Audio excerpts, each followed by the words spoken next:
What's going on, Cougar fans? Peter Borkowski here on the Cougar Sports Network, bringing you this edition of Coaches Weekly. And once again, I'm joined by the head coach of CUC Football, Coach Chase Hankins. Coach, welcome back to the show. I'm excited to talk to you today. Thanks for having me. Of course, and let's talk about this past Saturday. You and your squad traveled to the nationally ranked Aurora Spartans, and unfortunately, Aurora showed why they were a nationally ranked team, took you guys down 72-6. But let's just start with the fact of you guys playing a nationally ranked opponent. I mean, I think that's always a good test, especially with a young team like yours, to kind of see where you guys are at against the, the cream of the crop of not just the conference, but really the area as a whole. So kind of what were your main takeaways? I know the score was obviously, kind of speaks for itself to a degree, but what are some of the other takeaways from watching your team play such a talented Aurora squad? Yeah, I think as much of a positive as you can pull from a game that has the outcome like that, seeing them, a young team that's still trying to gel, not flinching in the face of,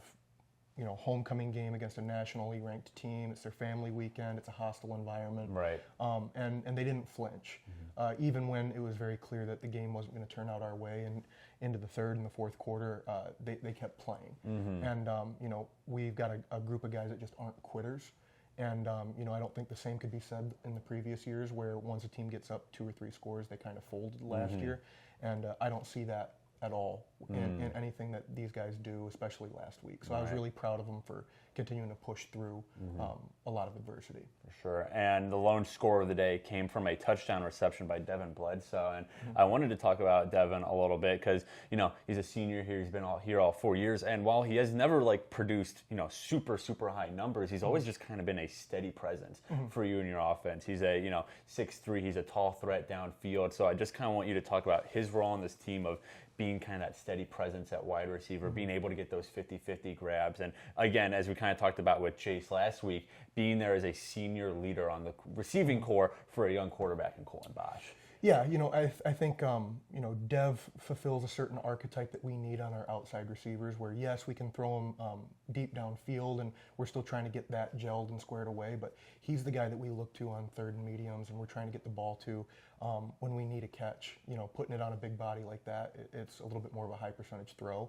And, that kind of lends itself to not being flashy like Jace or Henry or even Jerron in some cases, but he's one of those guys that shows up whether he's having a good day or a bad day and does his job, and everything that he does is just incredibly valuable to what we're trying to do, whether it be blocking, whether it be running a route to get somebody open behind him, or when we need to look his way for a big catch. He's a leader in that wide receiver room, and he's a leader not in his words but in his actions. And I think that's what a truly great leader does, is someone that doesn't loaf or take plays off. He's one of those guys that just continually plays, regardless of scheme or whether he's getting his touches or anything like that. For sure. And now, last thing about the Aurora game, but coming out of it, I mean, like you said, even though there were positives to take away, obviously the score is the score it was. So how do you kind of get your team to regroup after a game like that? I know, you could say it was a nationally ranked opponent, it was their homecoming, blah, blah, blah, but what have you been doing, and you and your coaching staff, your captains, whoever it may be, during practice this week to kind of refocus everybody going into this Eureka game, which we'll talk about in a second, but is a very different game than that Aurora game. So what have you guys been doing this week to kind of refocus and regroup before Eureka? Yeah, I think, Aurora was more of a good reset for us where, we started out with Greenville. That was a really good test. And then we got right against Manchester. And then we were in just a dogfight with Lakeland where we're just okay, well, we know that our offense can match up with 90% of our conference. Right. And then, Aurora was kind of that closing the book of the first chapter, those first 4 games. And then, the opening up the second chapter, that's kind of been our messaging this week, is we're entering the middle part, the meat of our season, where this is going to be what determines whether or not we are what we think we are, or if it's going to take a little bit longer to get where we need to be. And I think going back to what I said, it's a group of guys that just don't quit. And what makes them special is they look at me like they looked at me the first week, and they're just hungry to go and get right and start stacking some wins. And hopefully it starts this weekend. Definitely. And looking ahead to this weekend, you're talking about the mentality that you guys need going into Eureka tomorrow. What about actual play on the field, right? You have, again, you said the Aurora loss was, kind of a reset national ranked opponent, and then you guys had that, like you said, a dogfight against Lakeland. So what needs to happen on the field tomorrow at Eureka to come out with a win and, like you said, kind of get right after your Aurora. Yeah, I think looking at Lakeland and then Aurora and then going into this game, it's really weird to say that I think that our defense played better against Aurora than they did against Lakeland.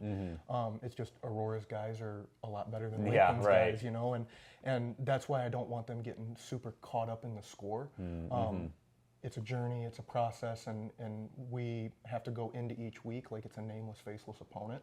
And we think that we've learned enough over these past 2 weeks where our defense is going to be flying to the ball and assignment sound and doing everything that we knew that they were able to do. It just took time because of how young they were. And then on offense, not getting discouraged with playing against maybe 3 or 4 guys in Aurora that are going to be the 3 or 4 best defensive players that we play all year. Right. So this is a get-right game in every sense of the word, where we need to actually put everything that we've been preaching together for this game. And that's what we need to see on the field. For sure. Well, the Cougars football team traveling to Eureka College tomorrow afternoon for a 3 p.m. game. Coverage for that match can, of course, be found at our website, cucougars.com. Coach Hankins, thanks again for joining me today, and good luck tomorrow at Eureka. I look forward to talking about it when we meet next week. But until then, this is Peter Borkowski signing off of the Cougar Sports Network and wanting to say, as always, go Cougars! Go Cougs!